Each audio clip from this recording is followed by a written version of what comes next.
How many participants do we have? We have a few.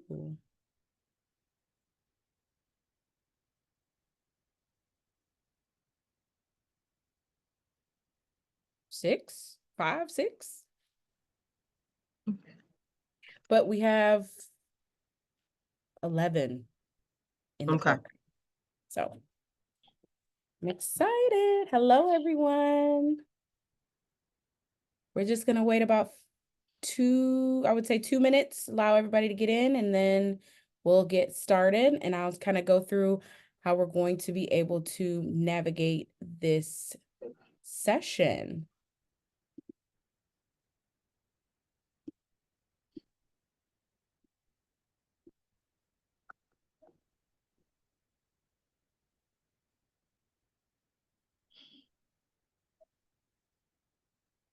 All right, so we'll go ahead and get started, everyone. I'm excited for you all to be part of the Bet on Black pitch competition. Welcome to your first workshop. Today, we'll talk about the pitch fundamentals when it comes to your problem benefit solution and your unique selling proposition. So I just want to introduce Miss Keisha Smith from the Saginaw Economic Development Corporation, SEDC. She's kind of going to go through our presentation today on how to really put together your problem, benefits, and solution for your business. The way this presentation will work is we'll kind of go through everything first. She will then go through the entire presentation, save your questions and answers either for the end, or you can always put them in the question and answer box, and we can ask all those questions on your behalf. But you can go ahead and put those in there, and then I would wait until after all the presentation is done, and then we'll kind of have a full-on Q&A session where we can all talk to each other. So we will go ahead and get started, Ms. Keisha. All right, good evening and good afternoon, everyone. My name is Keisha Smith. I am the Saginaw Economic Development Corporation Coordinator for the City of Saginaw, and we provide commercial lending to small businesses located here in the City of Saginaw. We have 2 programs that we run year-round. We have our micro lending program where you have the opportunity to borrow up to $35,000. We have our macro lending program where you have the opportunity to borrow up to $220,000. The things that SEDC dollars can be used for are inventory, equipment, commercial property, or to bring your commercial property up to code. And we offer this program year-round. Both of these programs run year-round. You have the opportunity to go before the board. Our board meets once a month, every second Thursday of the month at 12 noon. If you were to go through the process and get SEDC funding, excuse me, you would have the opportunity to go before our board and pitch your idea or your product or service to the board. You would work with myself to create a proposal that will go before the board. On the city's website, if you look up the Saginaw Economic Development Corporation and scroll down a little bit toward the bottom, you will see where our checklist is. And our checklist entails everything that you're going to need to apply for SEDC funding. You'll need some things like your business plan. You're going to need your financials for 3 years, including your income statement, your balance sheet, and your statement of cash flows. For 3 years, you're going to need there's a personal financial statement. There's an application. We do check your credit as well. So those are just a few things. But if you check out that checklist, you can either go online and see the checklist, or you can come and see me and get a packet, which will have all of that information, and you will have the opportunity to ask your questions that you need to ask. We are temporarily located at 1 Tuscola, which is the building behind the Temple Theater, which is the Morley building, and we are on the 3rd floor. So the City of Saginaw Community Block Grant Department Black Block Grant Department is located on the 3rd floor temporarily in the Morley building. So And then my phone number is 989-759-1395. And as well as my email address is Keisha, my full name, Kisha, last name Smith, at saginaw-mi.com. Again, that's Keisha, Kisha, last name Smith, at @saginaw-mi.com. So that just gives you a little bit about SEDC, what we do, what we offer. Our biggest criteria, the thing to remember is that the business has to be located within the city limits. Can't be in BD, can't be in Bridgeport, can't be in Carlton, cannot be in the township. The business has to be located within the city limits. So that's our biggest qualifier, and we do not fund property management projects, okay? All right, so let's get along with that's about SEDC. So we explained what SEDC was and what we're all about. We also provide various workshops and expos for small businesses. We have the business plan writing workshop, which we do on a yearly basis, and we have our financial boot camp. You can follow us on Facebook on SEDC Saginaw is our name on Facebook. Feel free to follow us. We post all of our happenings and events and upcoming on our Facebook page, as well as on the city's website. That site where I told you can go and get the checklist, which is the City of Saginaw. If you look for the Saginaw Economic Development Corporation, again, as well, we have our upcoming events posted on the site as well. So if you're in need of help with the business plan or financials or any things of that nature, we can assist with that as well. So today, we will be going over our problem and solution, is what the workshop is geared toward. So first off, you want to identify and define the problem. What do we mean when we say that? A problem in its simplest form is a situation or circumstance that presents a difficulty or challenge that needs to be addressed or resolved. So if you were, let's use a hairstylist. You're a hairstylist in the city of Saginaw, then you are addressing the needs of clients or patrons who are looking to have their hair styled or shampooed and who may need some assistance with that. So that would be the problem that you would be addressing. The problem you would be addressing is hairstyling to clients. So that would be your problem. A problem often arises when there's a gap or difference between what is and what should be, or between what is expected and what actually exists. So again, if you're a hairstylist, you would, people may be having an issue with getting their hair styled or making their hair appropriate or professional ready for the day, if they're in the professional world, quote unquote, desk job, or if they're just looking to not able to maintain or having some challenges with hairdressing, then that would be a problem that you would be addressing. A problem can also be seen as an obstacle or barrier that prevents you from achieving a desired goal or outcome. So a problem, if you can't appropriately style your hair, then maybe you won't feel appropriate for applying for a position or going before a panelist, or maybe you wouldn't feel as comfortable as you could feel pitching in a pitch deck, because of course you want to present yourself as professional and well groomed and things of that nature. So if you were a hairstylist, then you would be addressing that problem to the public. What is the problem you are addressing with your business? So think to yourselves, all of you who have joined the workshop today, with your particular businesses, what is the problem that you are addressing with your business? So if you're if you're a restaurant or a food business, maybe you are addressing, if you're using, and we're just using this as example, maybe you're providing Mexican cuisine. And so maybe there's somebody there's nobody within the industry that is providing a particular taco or tamale or enchilada, something that you're addressing the need for. So what need, as the small businesses here in the community, what need are you addressing with your business? What would you say is the need that you're addressing? So that is the start of your problem. What need are you addressing as a business owner? So what problem are you addressing?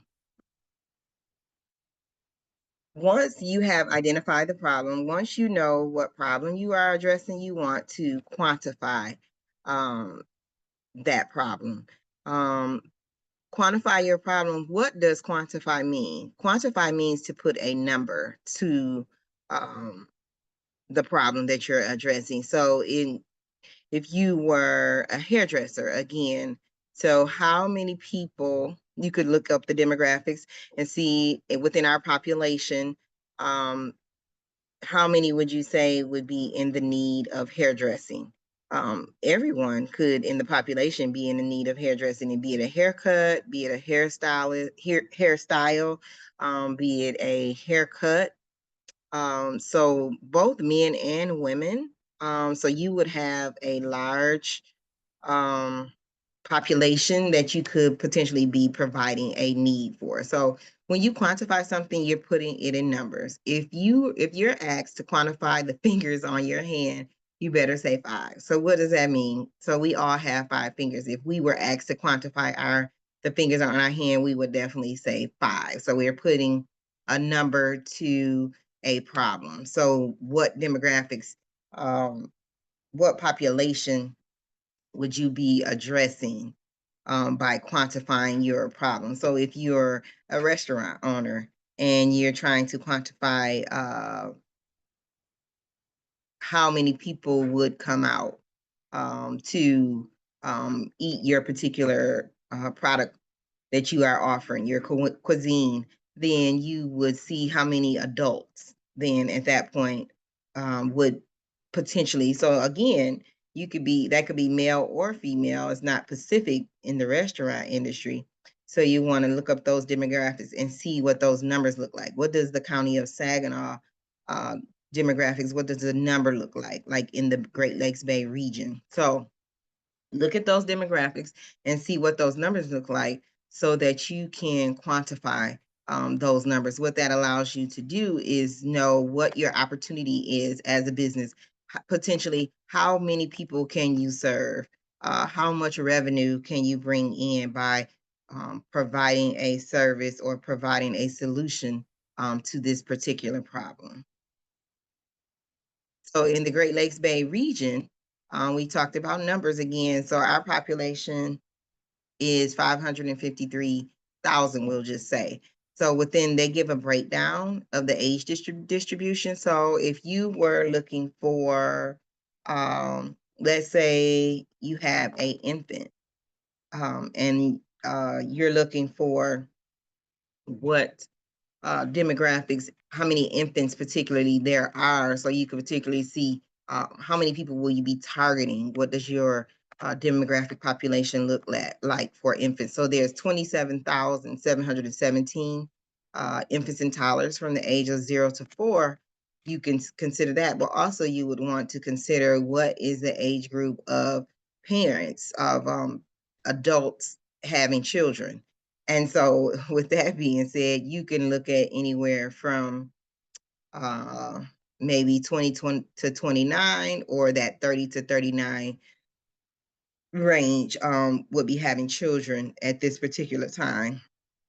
As you could see, those two sets of numbers, you could add those numbers, or if you're particularly targeting a particular age demographic, maybe you're looking for, you target younger parents with your product or service, then you would look at that demographic and see between the age of 20 and 29, there's 73,696 young adults, so to speak, that could potentially be approaching parenthood. So how could you, with your product or service, target those particular 73,000 individuals in order to make them feel as though they could use your product or service to address their problem. Maybe you're selling cloth diapers. There's not a lot of people that do that anymore. That's an old school thing. But if you're selling cloth diapers, you could see how many people in the demographic you could target that are looking for cloth diapers. Or maybe you're selling something as simple as pacifiers. What separates your pacifier from somebody else's pacifier? So that demographic, what could you do to make your idea, your particular product or service special or pinpoint to make clients or customers feel as though they need what it is that you're selling. So you want to be, that's how you put numbers to your particular product or service. So everyone within the region will not be your customer. So you should have a particular target market as to who you're targeting. That will help you with your revenues as well, because you want to be specific as to who you are going to target as a business owner. You want to be intentional with your targeting, with your marketing. So if you specify, then you know where to look for that group of individuals. You know, younger parents may do some things that older parents don't do or are accustomed to. So you want to make sure that you hone in on what your demographic is. That will help you to market your particular product and get the best return on your investment for your business by honing in on what your demographics look like. Again, they separate it as male or female. So if you're offering a product or service that is geared particularly toward males, you see that you have 281,000 males in the Great Lakes Bay. So that could help you to say, okay, then you could break it down to say, I'm looking for males within a certain age group. So you will know what your opportunity. So it allows you by researching these demographics, it allows you to know how many what your opportunity looks like within the field of males, because you know how many males there are. You can come down to what age group you want to target, maybe even the nationality of the males. So you can, it's totally up to you as a business owner how you draw into what particular group or demographics or male or female, but you want to definitely make sure that you're clear as to what your target looks like. That is something that they will be looking for in your pitch deck as well, to know that you know what your demographics, how many particularly clients are particularly out there looking for that particular product or service. So with that being said, after you have done all of that and you have defined your demographics, then you want to define your solution. Define solution is a means of solving a problem or dealing with a difficult situation. So maybe as we used our hairstylists, we'll go back to our hairstylists, those people who have difficulty doing their hair or doing their child's hair, or maybe just in need of a haircut, but something that has to do with cosmetology or providing a service as far as hair care.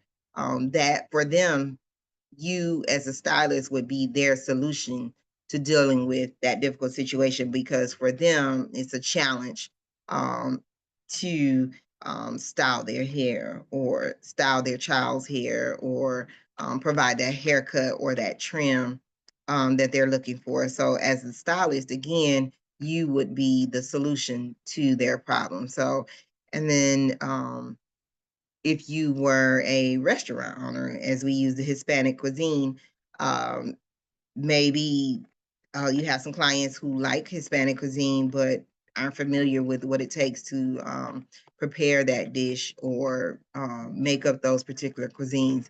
So as a restaurant owner that is offering Hispanic cuisine, you could also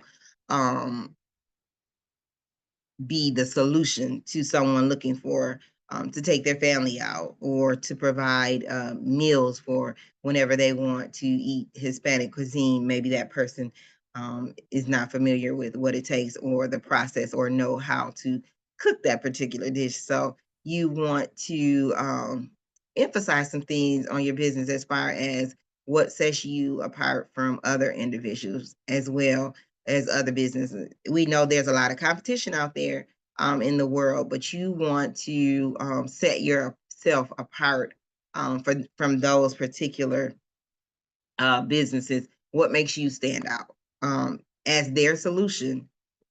How do you stand out as their solution in that difficult situation? So you want to think of that as you are thinking on your problem and solution. You want to be that solution for whatever that need is in your business. So it's important that you define what the solution is. What solution are you? What problem are you addressing with your business? As a small business owner, you're addressing um, a solution to some particular problems. So you want to make your clients or your particular customers feel as though you are the solution to their problem. And then once you get them in the door, then you want to greet them well with that customer service and those soft skills and all of those things, so they feel as though they want to return. So you want to make that a great experience when you kind of come in contact with providing that solution for those particular clients or customers. You want them to feel as though you're the best hairdresser they have ever come in contact with, and you are the solution to their problem with the hairdressing. They can go to you for whatever their needs are, be that a shampoo or style, be that a haircut, be that a trim, or whatever need that they need at that point. You want to gain that client within your clientele to help your business grow. So you want to be that solution to them. So what would be our solution with the current business development? So I want each of you to think of that as well. What solution would you be to a particular problem? So maybe do a little brainstorming as we see in our example in the picture, where we have the problem in the middle and we have several solutions with our business, how we could be the solution to that particular problem. Because sometimes in business, you have to pivot. Maybe you started out your business and things were going well, you were being that solution to a particular problem, but you're not making as much revenue as you would like, or you would like to offer some different solutions with your business, which is a part of entrepreneurship.